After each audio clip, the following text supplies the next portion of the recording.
2, 1. Back in the Odds and Ends program, brought to you by Universal Realty. Thursday morning program continues, and we are having a conversation with Steve Clements, the Associate Dean of the College of Business for Eastern Oregon University. We're talking Wednesday morning, but this is for today's program, and good morning to you. At least it's still appropriate. Sometimes we have that conversation at 2:30 in the afternoon. I say good morning. The guest kind of looks at me funny, like I don't know what I'm talking about. Well, it is morning, so I think that's appropriate. We're good, and had a fun drive over here to Hermiston today. Barring single lane traffic in and out of LeGrand for the first 10 miles going west, it was all right. Once you get past the traffic, you're fine. Steve can confirm they are working hard on the Camila to LeGrand improvements on Interstate 84. They've got the barriers torn up, and they've got some parts of it repaved, so it's looking good. Make it easier at some point for the commute between LeGrand and Hermiston, where the higher education center is located. See, look at that nice connection. Look at that little connection there. As far as the College of Business and what it does at Eastern Oregon University, let's start there before we get to the Higher Ed Center. How would you define to somebody the College of Business for EOU? It's an active program with a lot of students. We deliver both in multiple formats. We have a strong on-campus presence of students. We have an even stronger online presence of students. And we have a hybrid delivery where we have programs and courses offered to students in a couple of sections, a couple of areas of the state. We have a real active program out of Gresham based at Mount Hood Community College. And we're growing our programs in Hermiston, at the Hermiston Higher Ed Center, and we offer some classes at Blue Mountain Community College. It's a fun program. The faculty are really engaged with students. They're committed to student success, and we do it with a sense of application and direct connection with businesses, large and small. Let's talk to the class of 2014, class of 2015 even. What type of student does well and is successful at the College of Business for EOU? That's a tough question, because depending on the type of delivery they choose, we have a completely different demographic. You have a traditional 18 to 22-year-old student on campus. The successful student there, and many of them are involved in the campus, they're involved with athletics, and they're involved with their coursework. There's no denying that time put into the books on their own is going to lead to success. It's nice for those students to have a support base locally from parents and friends, but also internally through the faculty, and I think that's obvious to me that they're getting that. The success for online and hybrid students, they tend to be more non-traditional. When I say that, I mean that they're typically older. I mean, we've got data on this. Typically older students, they're not the 18 to 22, but they might be the 25 to 35. They typically have families. They're working. The success for them is time management. But the difference, I think, is traditional students are coming because they expect to get a job out of school, and the ones that are online or hybrid are people who have work and jobs, and they're looking to advance in those positions. And there's a certain amount of dedication that they bring to those to their studies and their connections. They don't have the campus interactions that you would expect from being on campus, but they have a connection to the institution through the technologies, and if they're taking hybrid courses directly with instructors on it. Steve Clements, the Associate Dean of the College of Business for Eastern Oregon University, with us on the Odds and Ends program, brought to you by Universal Realty. When you talk about that expectation of a job with the degree, is that something that every student should be in a position to expect right now? I graduated from the U of O in 2007. A lot of friends out of that business school ended up looking and looking and looking and looking. It took a few years of looking where they weren't able to apply what they had taken out of that school. And I assume that's no different for graduates in 2007, 2008 from Eastern or any other business school. Well, you came out at a tough time. The economy really went down, and a lot of the rural communities and counties in Eastern Oregon, where many of our students come from and where many of our students go back to, suffered the most. Just coming over today, listening to the radio, good job news in the state of Oregon. We had 7,500 jobs created in March, a good indicator that the graduating class this year will be able to find work. I'll be honest with you, and I probably need to go back and look at this, and that's an alumni survey, and find out where our students are going. I'm pretty confident that when our students come out of our business program, they're getting jobs. They may not get jobs locally in La Grande, but regionally and at the state level, they're finding work. And we're placing students very, very well. Is it Beef Northwest, which is a big cattle processor? Yeah, processor. They've hired a number of people from Eastern. Mm-hmm. We've had some work with ConAgra and Lamb Weston here in the Hermiston area. We place students at accounting firms in Portland on a regular basis. We have 3 tracks in our program. We have a management track, we have a marketing track, and we have an accounting track. Our accounting students do very well when it comes to qualifying and passing the CPA exam. And that's a pretty big piece. There are jobs out there. How students apply themselves in their studies and what kind of opportunities they look for to expand their professional experience during school is going to help them get jobs afterwards. So it's always interesting, because if you can convince somebody of that, that's what I found, because I came out of the U of O's journalism school, and they're very honest there in your senior year in their classes. They're like, hey, by the way, most of the jobs in newspaper and traditional jobs, they're going away, so you better apply yourself and be multifaceted, mm-hmm. because we hit a recession. Mm-hmm. How did that era, the recession that this country experienced, change what the business school had to do at Eastern Oregon? I don't know whether there was any change in terms of the curriculum. That's quite a process. It's not an easy thing to create a new class or to redesign a curriculum. So sure. There wasn't a lot of change at that point. What we had to do is we had to accommodate for a bump in enrollment. And we did that by offering more sections of classes, both on campus and online, and providing the students with the expectations that they've come to Eastern for: relatively small classes and a quality education at an affordable price. And unlike Eastern has still, to my knowledge, one of the lowest tuition rates for any public institution in the state, and I think that's likely to continue. So it's a value education that students get from us. And I know what you're talking about. Is this worth? And there's a lot of discussion sure. nationally. Is a college education worth it? Most definitely.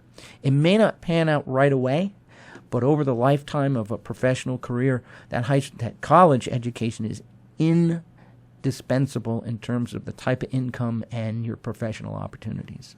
Steve Clements with us, the Associate Dean of the College of Business at Eastern Oregon University. And as you mentioned right at the onset, there is the traditional on-campus student, but yes. there are also, and Eastern has been at the forefront of this in just about everything it's done yes. for decades now, to yes. be realistic. Distance education, and so that's expanding and creating opportunities here in Hermiston at the Higher Education Center. Yes. What could a student do right now if they wanted to start with your School of Business, the College of Business, mm-hmm. but be located here in Hermiston? We have a great collaborative relationship with Blue Mountain Community College. They have a presence here, and they offer all of those lower degree courses that students can take.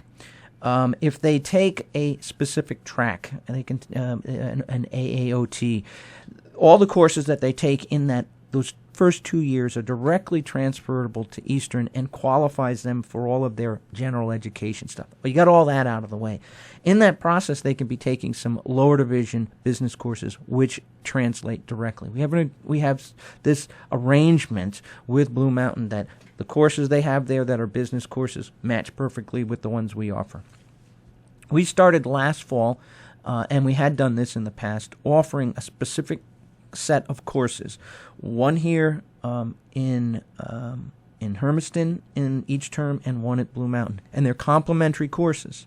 So a student can come in and begin to take their upper division required business courses, principles of management, principles of marketing, principles of finance, business ethics. What else do we? And we offered some of the upper division electives. They can be doing those classes face to face with an instructor, paired with that online piece, and complete all their degree requirements effectively through a combination of these hybrid delivered courses and the online courses. So they wouldn't have to leave. You could get a degree. Well, like you said, a lot of the quote unquote non-traditional student that's becoming more traditional is a working person who's got a job and maybe can't move to LeGrand for a year and a half, 2 years. Exactly. What about the MBA program Right. and its possibilities? Is that here now? Oh, that's been here for a while. And what's happened, it seems like we go through this cycle, and I don't know whether that's because we're more aggressive with advertising or not. 3 years ago, we had a local cadre of MBA students, about 5 or 6. Last year, it dropped off to 2 or 3. We've got applications going now. Yesterday was the tentative deadline, and I want to let people know that if they're interested in the MBA program, we have an April 15th deadline, but there's still plenty of seats left, and you're welcome to apply. We will be taking applications through the 1st of June. But the MBA program, we have 3 applicants from Hermiston now, and I am hoping for 2 to 3 or 4 more. I can accommodate up to 10 here easily, and I would love to see that service and that cadre of students, not just in 1 year.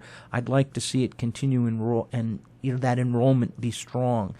The MBA program is a good program, and we just this year changed the admission requirements. So you no longer have to come in with a specific set of business courses, but if you've got some experience running an office or keeping books or doing any kind of managerial work, but you don't have a business degree, that kind of experience is going to count and help you towards entry into the program. What we're looking at is the MBA is not just for business students, business undergrads. The MBA is for any professional who wants to ratchet themselves up and leverage themselves into a different type of position in the company or the organization that they're working for. So I look at those kind of people coming into the program as really adding diversity and really adding a professionalism that recent graduate may not have that level of professional experience yet. They've got the academic background, but we don't have that type of experience can help everybody in the classroom, right? Because now you come in and you take a class in marketing, and you've done marketing on a real basis, but you never had the conceptual piece of it. You match up that conceptual with the experiential. It's a powerful piece. It's a powerful thing for the student and for the class. Some fun irony in the fact that the deadline was on tax day for the MBA program. Exactly. Sure. And interesting enough, I obviously people responded to that, and I have a stack of applications to go through when I get back. Hopefully it's applications and not somebody accidentally sent you the 1099 and you got... The ethical response would be for me to close that folder very quickly, seal it up, and send it back to the individual with a note saying, I don't think should be the recipient. Hopefully the IRS does that if they get one of your MBA. I doubt that. They'll probably toss it, and we'll never know. Steve Clements with us, the Associate Dean of the College of Business at Eastern Oregon University. So their business program offerings, as you've highlighted, the MBA program is here, as you've highlighted. What's next in Hermiston for the College of Business through Eastern Oregon University? We have, I think, an exciting piece that's starting to unfold. We're going to start. I mentioned we have a management, a marketing, and an accounting tracks. We're moving into the ag business track. We believe we can offer something to this region, particularly with its growing ag industry base, that that's not here right now. And we've done the courses that we've offered in ag business. We had one in the fall that didn't pan out too well because it was so new and we didn't have a chance to let people know. But we had good enrollment in the ag business course in the winter, and we've got solid enrollment in the spring. We're adding to the spring offering a field trip, and I think you can still enroll in that one because it's a weekend kind of thing. Sure. Excuse me. I'm real excited about that. We're not offering any of those courses on site right now because this was the first year we got going with it. Right. I am hoping that we can start to add some courses I'm going to backtrack a little bit. I said we offered undergrad courses here in Hermiston before. This last year was the highest enrollment that we've had in those course offerings historically. We were 15 to 20 students every term. That's great, and it's not the same students. We're getting more students each term, different students. If we can see that kind of continued growth in enrollment in our on-site delivery, in our core courses, it's a no-brainer for me to start bringing in that ag business courses. With something like ag business, I mean, how much of that is also convincing the industry people who've been deeply rooted in this for a long, long time that there's going to have to be some involvement because that's where the world's going? Right. No convincing at all. Oh, they're there. Yeah. And here's why, Eric. We didn't just go into this blindly. Sure. We did a focus group. Professor Laura Gao, who has been teaching most of the courses over here this year, has an ag business background. And she did a lot of legwork prior to this year, coming over and talking to ag companies and businesses, and they were excited about this opportunity to see Eastern step in. And I think it's a continuation of these businesses and these business owners expressed interest. We're putting in place what they are asking for. And specifically the curriculum that Laura has designed to focus on supply chain management and the international element of ag and product diversity and the general ag pieces that play out in a business environment. Those are all things that people expressed interest in, and I think it's just a matter of getting the word out that we're doing this. And we're ready and willing to work with you all and serve you the way you're asked to be served. So if somebody wants to learn more about the programs, what's the best way to do that? The best way to do is go to www.eou.edu/COBE, COBE, where we've got a homepage for both the College of Business and the College of Education. We're the professional programs. We're separated by a hallway. We come under one dean who was here a couple of months ago. Right. Donald Eastonbrooks. We're, again, go to eou.edu/COBE, COBE, and that'll link them into both the business and to the ed program. Underneath those two colleges, we also have two very strong programs, Fire Services Administration, which is recognized nationally, and Physical Health and Education, which is, again, a growing program. So all the professional degrees are under one house, and we just happen to be one of the four. Very good. Well, Steve, we appreciate the time. Thank you, Eric. Steve Clements, the Associate Dean of the College of Business at Eastern Oregon University with us. It's been the Odds and Ends program, brought to you by Universal Realty. You're on your hometown radio station, 1360 KOHU. Back at noon today with news and agribusiness. Till then, have a good rest of your Thursday morning. I'm Eric Olson. I'll talk to you again soon.